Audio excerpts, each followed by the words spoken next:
Welcome back to the show, everybody. We're back again with another drive time morning brew, whatever you want to call it. A little bit of an update on transfers and football news and all that good stuff. But before we get into it, of course, subscribe to the channel, hit the bell notification, and of course drop a like on the video. Pushing towards 900 subs now, trying to get that magical 1,000 number. If you could also share the content and all that good stuff, try and push us onto that 1,000. We'd love to have 1,000 subs for the opening of the season and stuff like that. Big week coming up this week, probably lots of content coming your way, a lot of pre-seasons already starting. A couple of matches coming up, I think, between Wednesday and Friday. I know Liverpool are playing, I know United are playing, a couple of good matches coming up and stuff like that. So we get our first feel of football back again before the season starts. Literally less than 5 weeks away now from the start of the Premier League. But the big questions is, has your team done enough business, or has it done any business? Because to be honest, the window's been fairly quiet really, with the exception of those couple of big names that have gone into Arsenal and into Liverpool and sprinkling into United and Chelsea and stuff like that. But it's been really quiet business. Newcastle with Niall, I suppose. But not a lot of business going on, and nothing like what we thought was going to happen with a lot of teams entering into that top 6, top 7 and stuff like that, looking at European football, haven't really done the business that you thought they might have done. But it could take momentum this week now. The Under-21s Championship is now finished. Congrats to England on winning that, and we'll talk about it in a few minutes. Of course, we have to address it and stuff like that. But yeah, this week should be a big week now with pre-season starting. You would expect teams to start making a move for key targets, wanting to get them in, to get that full pre-season into them and stuff like that. So let's get into it anyway. Nowhere else to start. I mean, obviously United and Chelsea tend to dominate the headlines at the moment. United with a mammoth task there. David De Gea leaving the club.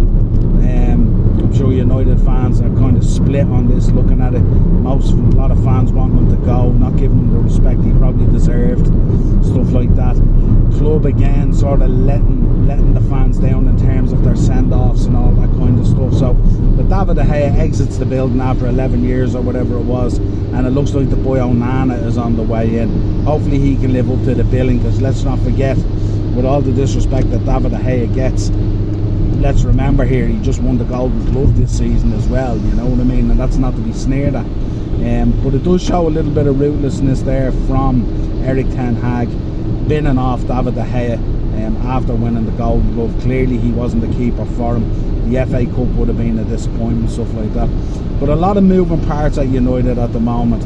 Talk of Maguire getting stripped of the captaincy, I think that's long overdue anyway. But who gets it? Obviously Bruno will be the one, I'd imagine, who will get the captaincy. But it'll be interesting to see who gets the vice captaincy and who they are looking at. Obviously looking as well at Fred and McTominay and various players like that exiting the building. They're also linked with Hoyland and a couple of other players. But let's see what business now teams are going to do this week. It's going to be very interesting. Let's talk about England and the Under-21s. I couldn't believe the other day that, like, I had to search high and low to find the channel that this was on, and I eventually found out that it was on channel 4.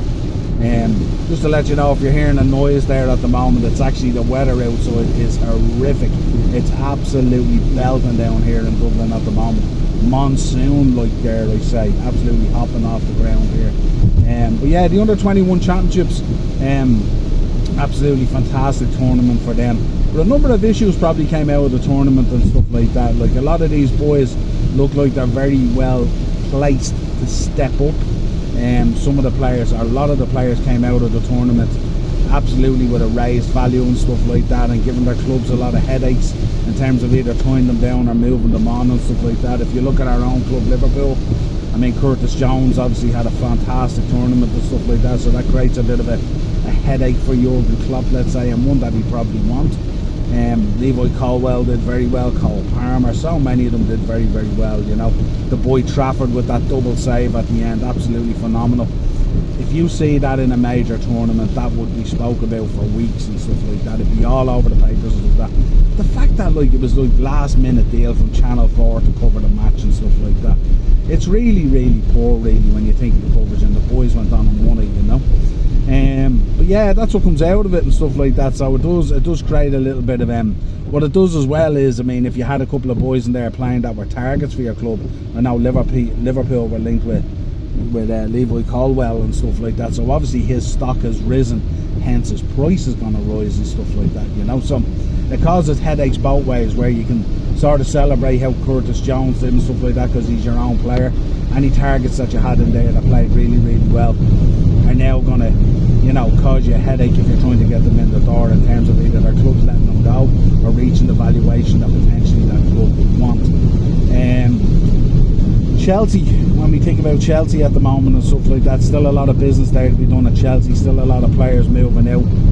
Pulisic is about to go to AC Milan by the sounds of things. Lukaku is the big anomaly that needs to be sorted out. Talk is he might be on his way to Juventus.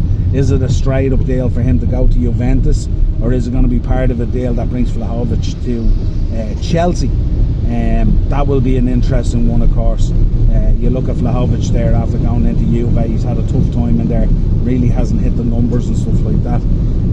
So would they be looking elsewhere? I mean, the ideal situation really would be for him to stay at Inter, and maybe they could do with a deal with Inter to get Laturo out or something like that, but I don't see that being the case. I think Inter will want to hang on to Laturo Martinez, and I don't know whether he has an appetite to come to England either.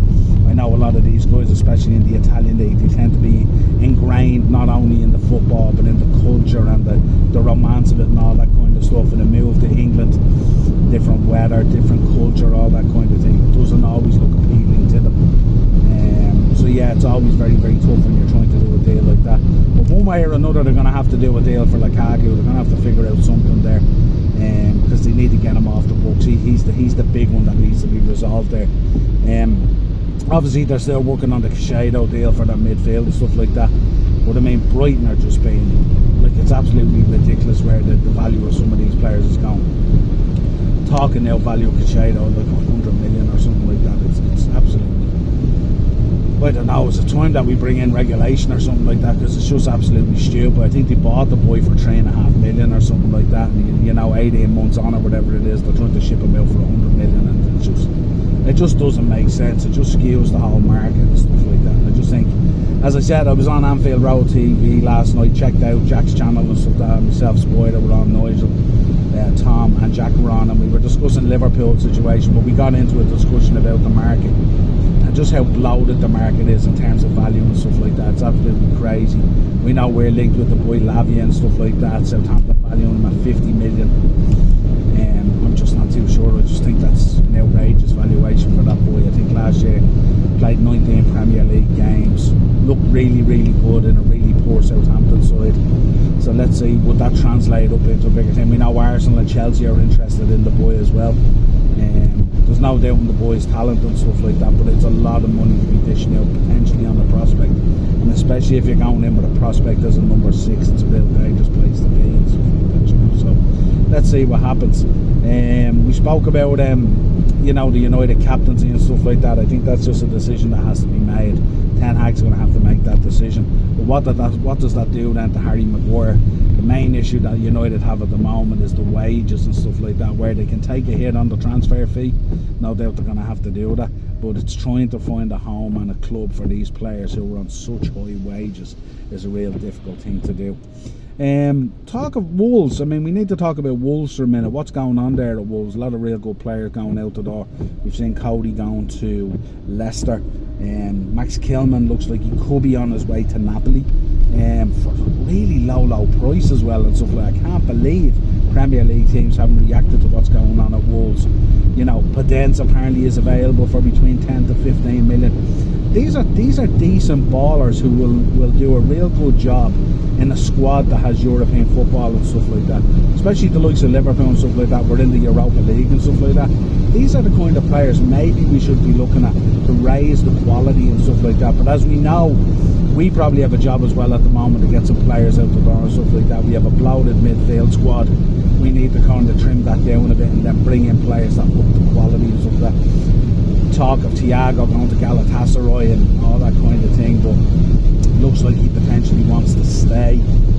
But you would think we need to move out maybe 2 to 3 midfielders to bring in maybe 1 or 2 bits of quality in there to certainly elevate the quality coming off the bench. We spoke about it last season. You know, when you're making those substitutions, and the gulf and the quality is just unacceptable at the moment. Talk of Neymar at the moment going to the MLS.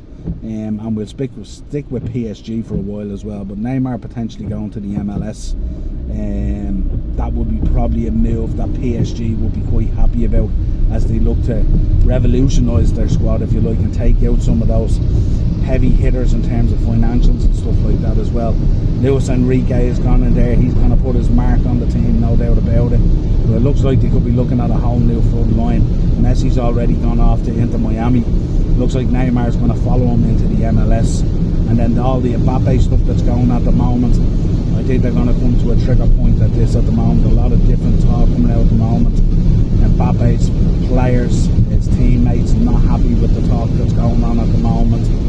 He's out in Cameroon at the moment doing some foundation work probably for his charity and all that kind of stuff. But it's just, you know, that Kylian Mbappe situation is a kind of it's a difficult one. You look at Real Madrid at the moment, are they looking to unload a few players now to make room for Mbappe in terms of the financials? Talk of Tchouaméni going, talk of Valverde going, amongst others. They would bring in decent money, somewhere in the region of, you know, 60 to 80 million, those two players each. So that would certainly help in the 200 million that's required to get Mbappe out of PSG. Ultimately, he's a fabulous player. He's probably the most marketable player on the planet at the moment. But he brings a lot of baggage with him, and that's the concern at the moment. Plus his wages is ginormous. All that stupid talk last week of Liverpool being linked with him and stuff like that, it's absolute nonsense. You know what I mean? When you think about, like, we've been toying with Nice over the 2-round deal for an extra 5 or 10 million. We've been toying with the Lavia deal of 50 million, stuff like that. This talk of 200 million for Mbappe and probably over £1 million quid a week in wages and stuff like that. Unless Nike's going to prop that up something absolutely massive from the kit deal, we can forget about that. Just let's not even talk about it. It's not even on the radar, and it's something that we need to talk about in terms of Twitter and places like that and social media. I think they kind of have a role to play in this in terms of putting out this kind of stupid nonsense, where sometimes it's really good in terms of clickbait and views and all that kind of stuff. But I think at times it shines a light on you that you look a little bit stupid in your content creation and stuff like that and all, you know. So better off staying clear of that stuff. As I said last night on Jack's channel, any player that we're linked to that becomes a person of interest or a player that we appreciate, you can forget about it straight away. That's certainly not the way Liverpool does its business and never has done its business. So anyone that you see heavy links to, we're also not very happy at the moment that McAllister, you know, the talk around that came out. We did get him, of course, and Szoboszlai as well, the way it kind of leaked out and stuff like that. Liverpool's very shrewd in the way it does its business. It's not out there in the forefront communicating and playing games.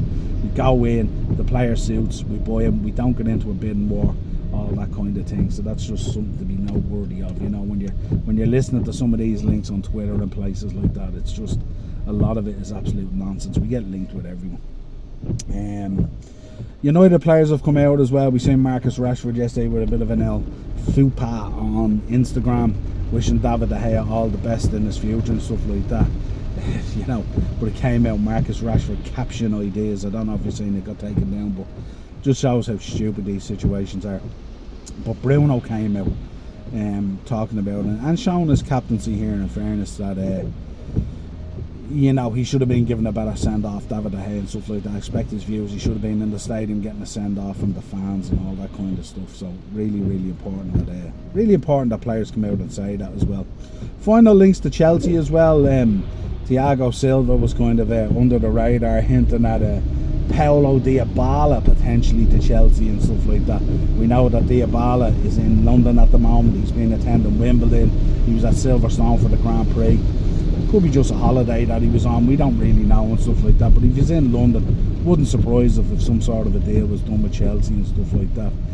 We know the quality of the boy. He's had in different situations and stuff at the moment in the Italian league at Juventus. I think he went to Roma and stuff like that. Certainly did a little bit better, rounding out the end of the season a lot better with Roma and stuff like that. But we'll see if that link was to happen. We obviously spoke about Bayern Munich. They're not giving up on their pursuit of Harry Kane. I don't think Harry Kane has any appetite to go to Germany at all, and I think Bayern Munich are just, I don't know, they're trying to put it out there. The latest bid that's gone in, the second bid I think, which will end up getting rejected as well, is 70 million plus add-ons. But I don't think Levy has. First of all, I don't think Levy has any appetite to sell him. I think it puts him in a serious position that if you sell him, you probably need to bring in 2 players. You're probably going to end up spending more money than the 100 that you'd earn off him. Also, I think there would be uproar from the fan base as well, which wouldn't be good. And also, I think if it's going to be anywhere, I think he's going to want to stay in England. But where would he go? This is the issue. Who's going to come in from? City obviously got Haaland in. You know, Arsenal, where they would be brilliant with a Harry Kane in their team, solve that goal scoring issue that they still haven't resolved yet. I don't see that happening. Chelsea, I don't see it happening either unless they get that Lukaku money in. Would they go in for Harry Kane? Who knows? And would you be able to get a relationship there between Chelsea and Spurs? Levy so difficult to deal with. Ultimately, I think they'll put a big offer on the table. Harry Kane will re-sign for Spurs, and we'll see where the whole Angera goes with him and stuff like that, you know. But I don't see Harry Kane moving out of Spurs, and I don't see him running down his contract in the season either and going on a free. I just don't see it happening. That's all the latest news, folks. Let us know your thoughts down in the comments. Let us know what your club is doing, who they intend to bring in, what are the targets, who are they moving out, or is your club ready? Is your club all set at the moment for pre-season to start and have a push for some silverware this season? Who knows? Let's see what happens. Plenty of business, I'm sure, still to be done. Has been quite a tame start. Plenty of value gone through and stuff like that, but it was a lot of what we knew already. Not too many surprises out there, to be honest. So let's see what happens. Until next time, folks, absolute pleasure. Subscribe, bell notification, of course, and of course hit a like on the video. I'll talk to you again real soon.